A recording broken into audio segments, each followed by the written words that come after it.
அஸ்ஸலாமு அலைக்கும் வரஹ்மத்துல்லாஹி பரக்காத்துஹு. துல்ஹஜ் மாதத்தினுடைய மிக பலமுள்ள அமலை தங்களுக்கு கொண்டு வந்திருக்கிறேன்.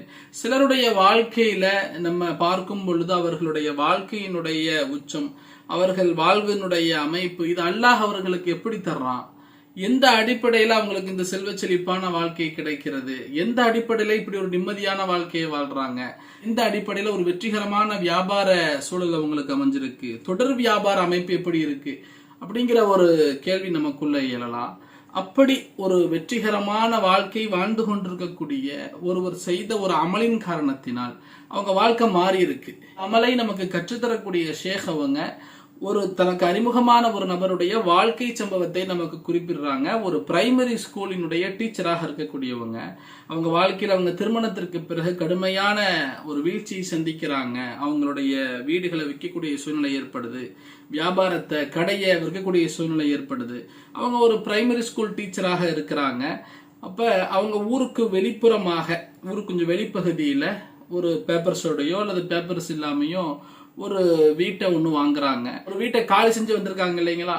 அப்ப அந்த வீட்டில் அவங்க அந்த பொருட்கள் எல்லாம் எடுத்து வச்சுக்கிட்டு இருக்கும் பொழுது அவங்களுடைய தாயாருக்கு அவங்களுடைய தகப்பனார் எழுதிய ஒரு கடிதம் அவங்களுக்கு கிடைக்குது. பழைய ஒரு தபாலில் அந்த கடிதம் அவங்களுக்கு கிடைக்குது. அதை படிச்சு பார்க்குறாங்க.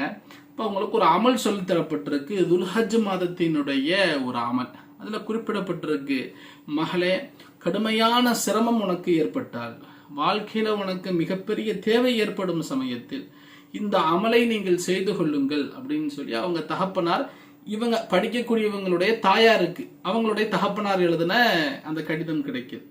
அந்த அமலை அவங்க அந்த வருடம் செய்யறாங்க.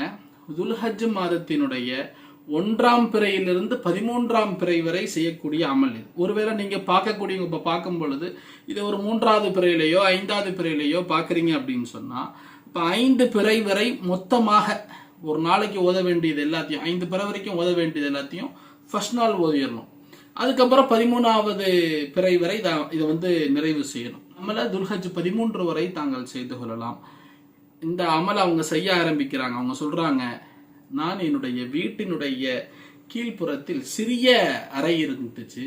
அந்த சிறிய அறையில நான் ஒரு டியூஷன் சென்டர் ஆரம்பிச்சேன். எந்த அளவுக்கு வறுமையான சூழல் அப்படின்னு சொன்னா, ஒரு 7-8 சேர்கள் எங்கிட்ட போட்டிருந்தேன். மீதமுள்ள ஸ்டூடெண்ட்ஸுக்கெல்லாம் அவங்கவுங்க வீட்டிலேருந்து கொண்டு வந்து சேரை போட்டிருந்தாங்க. அந்த அளவுக்கு கூட எங்கள்கிட்ட ஃபெசிலிட்டிஸ் இல்லை.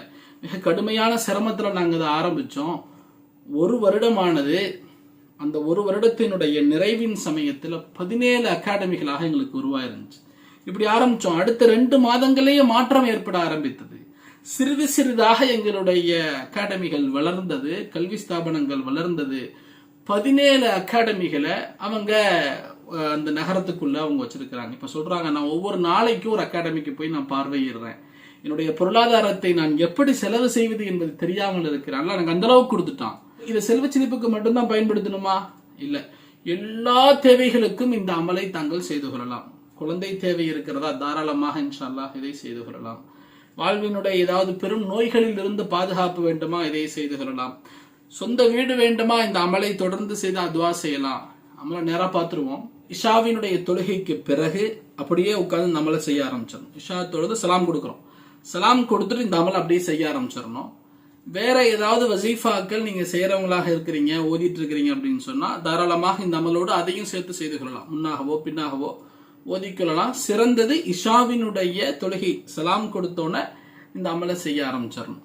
முன் பின் 11 முறை செலவாத், ஏதாவது ஒரு செலவாத், முன் பின் 11 முறை செலவாத் ஓதிட்டு பிறகு சூரா தாரிக்கினுடைய ஆயத்து நம்பர் 8, இப்ப உங்களுக்கு ஸ்கிரீன்ல வரும் பாருங்க. அந்த ஆயத்து நம்பர் 8ஐ தாங்கள் 100 முறை ஓதிக்கொள்ள வேண்டும். ஸ்கிரீன்ல வரும் பாருங்க.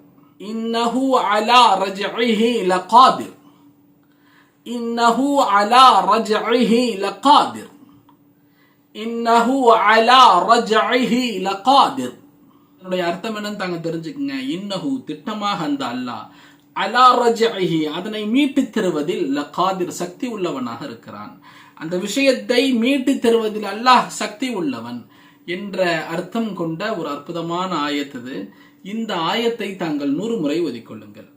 பிறகு சூரா துஹாவினுடைய ஆயத்து நம்பர் 5 ஸ்கிரீன்ல வரும் பாருங்க. وَلَسَوْفَ يُعْطِيكَ رَبُّكَ فَتَرْضَى وَلَسَوْفَ يُعْطِيكَ رَبُّكَ فَتَرْضَى وَلَسَوْفَ يُعْطِيكَ رَبُّكَ فَتَرْضَى. இதனுடைய அர்த்தம் என்ன? அல்லாஹ் ரசூலுல்லாஹ் பார்த்து பேசுறான். وَلَسَوْفَ يُعْطِيكَ رَبُّكَ, நாயகமே உங்களுக்கு விரைவில் உங்களது இரட்சகன் ஃபதர்லா, நீங்கள் பொருந்திக் கொள்ளும் அளவிற்கானதை தருவான் நாயகமே. அல்லாஹ் ரசூலுல்லாஹ் பார்த்து பேசுறான். நாயகமே, அல்லாஹ் உங்களுக்கு இவ்வளவு தர இருக்கான், நீங்க பொருத்திக்குவீங்க. அல்ஹம்துலில்லாஹ், அல்லாஹ் எனக்கு போதும் நீங்க சொல்லிடுவீங்க. அவ்வளவு உங்களுக்கு அல்லாஹ் தர இருக்கான் அப்படிங்கிற அர்த்தம் கொண்ட இந்த ஆயத்தை தாங்கள் 100 முறை ஓதிக்கொள்ளுங்கள். பிறகு சூரா இஹ்லாஸ் எல்லாருக்கும் நமக்கு ஞாபகம் இருக்கும். குல் ஹுவல்லாஹு அஹத் அல்லாஹுஸ் ஸமத் லம் யலித் வலம் யூலத் வலம் யகுல் லஹு குஃபுவன் அஹத். சூரா இஹ்லாஸை பிஸ்மில்லாஹ்வோடு 100 முறை, ஒவ்வொரு தடவையும் பிஸ்மில்லாஹ் ஓதணும். பிஸ்மில்லாஹ்வோடு 100 முறை ஓதிக்கொள்ளுங்கள். பிறகு மீண்டும் ஸலவாத் 11 தடவை ஓதிக்கிறோம். ஏதாவது ஒரு ஸலவாத் ஓதினால் போதுமானது. பிறகு எந்த தேவைக்காக தாங்கள் ஓதினீர்களோ அல்லாஹ்ட்ட மனமுருகி துஆ செய்யுங்க. யா அல்லாஹ், மனமுருகி அல்லாஹ்ட்ட துஆ செய்யுங்க. அல்லாஹ் அதனை நிச்சயமாக தருகிறான்.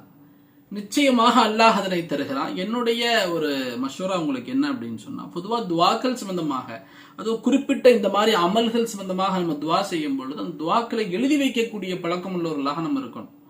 துவாக்களை அல்லாஹ்ட்ட கேட்கறத விட நம்ம எழுதி வைத்து தொடர்ந்து அல்லாஹ்ட்ட அதை கேட்கணும். ஏன்னா நம்ம என்ன செஞ்சிருவோம், வார்த்தைகளுடைய அந்த தேடல்ல முக்கியமான பாயிண்ட்ஸை நம்ம விட்டுருவோம். அல்லாஹ்ட்ட கேட்க வேண்டியதை விட்டுருவோம்.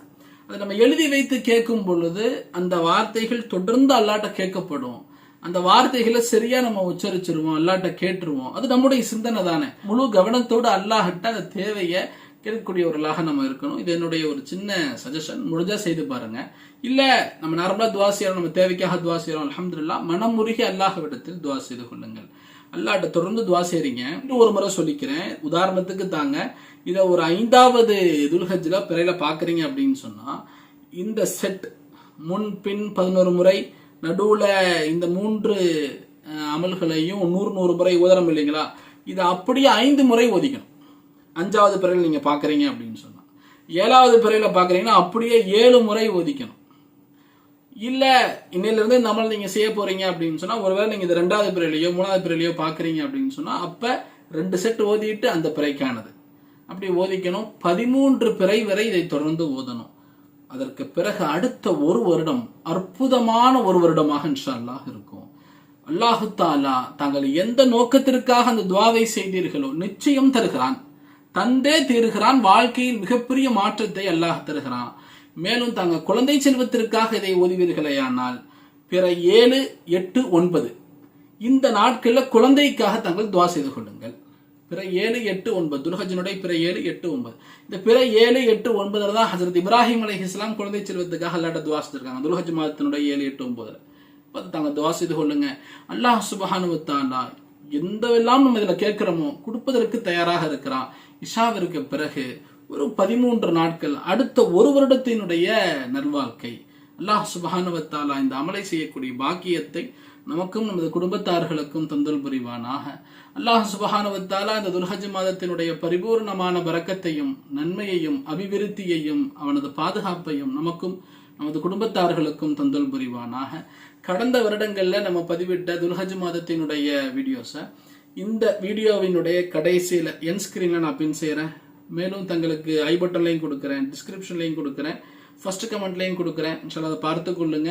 அற்புதமான அமல்கள் நம்ம இதில் பதிவு செஞ்சிருக்கோம். இதுவும் ஒரு மிக மிக சிறப்பான அமல், நாங்கள் மிஸ் பண்ணிடாதீங்க. வீடியோ தங்களுக்கு பயன்படுத்த லைக் பண்ணுங்க, இதை மற்றவர்கள் வரை ஷேர் செய்யுங்கள். இன்ஷால்லா விரைவில் சந்திப்போம். அஸ்ஸலாமு அலைக்கும் வரஹ்மத்துல்லாஹி வபரகாத்துஹு. அஸ்ஸலாமு அலைக்கும் வரஹ்மத்துல்லாஹி வபரகாத்துஹு. அல் மதரசத்து சாதியாவின் தொடர் பணிகளை தாங்கள் நன்கு அறிவீர்கள்.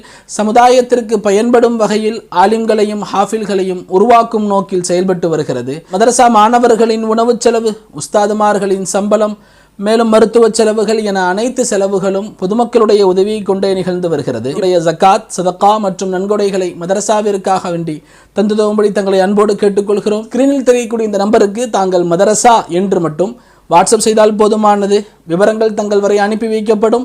மேலும் தாங்கள் உதவக்கூடிய தொகைக்கான ரசீதும் தங்கள் வரை அனுப்பி வைக்கப்படும். மேலும் தாங்கள் தங்களுடைய ஆண் பிள்ளைகளை ஆலிமாகவோ ஹாஃபிலாகவோ ஆக்க விரும்பினால் ஸ்கிரீனில் தெரியக்கூடிய இந்த நம்பருக்கு தாங்கள் அட்மிஷன் என்று மட்டும் வாட்ஸ்அப் செய்தால் போதுமானது. விவரங்கள் தங்கள் வரை அனுப்பி வைக்கப்படும். தாங்கள் செய்யும் ஒவ்வொரு உதவிக்கு பகரமாகவும் அல்லாஹ் தங்களுக்கும் தங்களது குடும்பத்தார்களுக்கும் எல்லா விதமான வளங்களையும் நலங்களையும் தந்து அனைத்து விதமான முசீபத்துகள், கண்ணேறு நாவேறுகள், ஜின்னு ஷைத்தான்களுடைய தீமைகளை விட்டும் அல்லாஹ் பாதுகாப்பு தந்தல் புரிவானாக. மேலும் மதரசாவினுடைய மாணவர்களை கொண்டும் உஸ்தாதுமார்களை கொண்டும் எப்பொழுதும் தங்களுக்காக துவா செய்யப்பட்டு கொண்டிருக்கிறது என்பதையும் நாங்கள் தெரிவித்துக் கொள்கிறோம். அஸ்ஸலாமு அலைக்கும் வரஹ்மத்துல்லாஹி வபரகாத்துஹு.